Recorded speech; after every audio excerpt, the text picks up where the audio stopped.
I go to Argentina a few years ago. I was expecting to fall in love. I was disappointed. It wasn't that big of a deal for me. I've been all over the world. Everybody would say Argentina is the Paris of, South, Central America. You're going to go, Argentina's this, Argentina's that. I'm like, okay, cool. We go. We're like, okay. Socialism. I kept talking to everybody. 40%, whatever the number was, 40% of people work to pay the other people's bills. It's really this. All this stuff, taxes are this, inflation is this.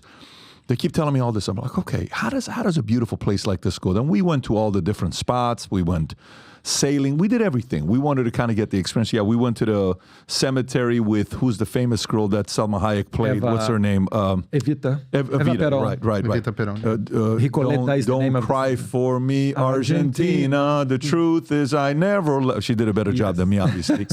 But... So I went, arguably. Rob, why are you laughing, Rob? I'm just telling a story here. So anyways, we leave. Then a year and a half ago, we're all watching this man that looks like an Argentinian Elvis Presley. Big sideburns, screaming, fighting. Chainsaw. Afuera, chainsaw, kissing girls, doing all this stuff, right? And he throws the thing, the paper, these guys are out, they're out, afuera, everyone. Yeah. And a libertarian candidate wins in Argentina and goes to World Economic Forum that Klaus Schwab brings him up and for 20 minutes very slowly and calmly sells capitalism in front of their faces, right? And that thing goes viral all over the world, right? Javier Milei. How did he pull it off? And how do you compare this case study of the modern day Javier Milei type of a person, your father, any one of you, in Brazil?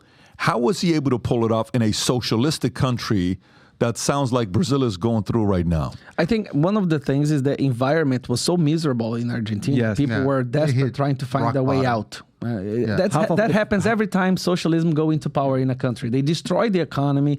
They destroy the quality of life of the population. Then when whatever option appears and appears to be the possible, everybody jumps into that boat. So that happened with Javier Milei. That happened with Bolsonaro here. And that happens because of internet. Yeah, it might happen in California. Because in Argentina... With? Well, I don't know, but if California keeps going that way, the way it's going, in 10 years, they'll say, well, enough with the Democrats. Right. They're ruining the... They're almost there. They're almost there. But like almost half of the people, they were poor in Argentina. The inflation was around 100%. Below the poverty line. Yeah, below the poverty line. And the inflation was about 100%. So, and they did try all the flavors of left in the past. So Milei was rising up as someone that, this guy, he has a different speech. And he is a professor, he studied economy, and he really represents the outsider soul. So that's why he got elected. And one thing that make him got elected also is because the Argentinians, they use papers to vote. Their system to vote is not like we have in Brazil, because in Brazil it's fully electronic. And in Argentina, they use paper ballots. So this is also something that made the difference. And by the way, he's doing a great job. Great job. Wait. They didn't have Moraes. Argentina, they don't have a problem with the Supreme Court. So let's look at that. So Argentina paper, and you think that was a favor for him that Argentina's ran on paper ballot? Because in Brazil, this is how you do it. You go to the election poll place, you just type the number in a machine.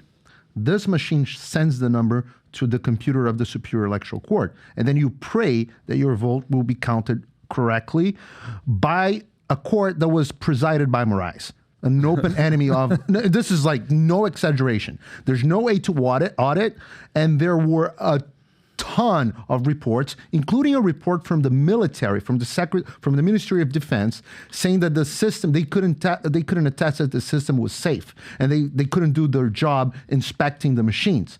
So I'm not saying the election was stolen, but I can't say it was not.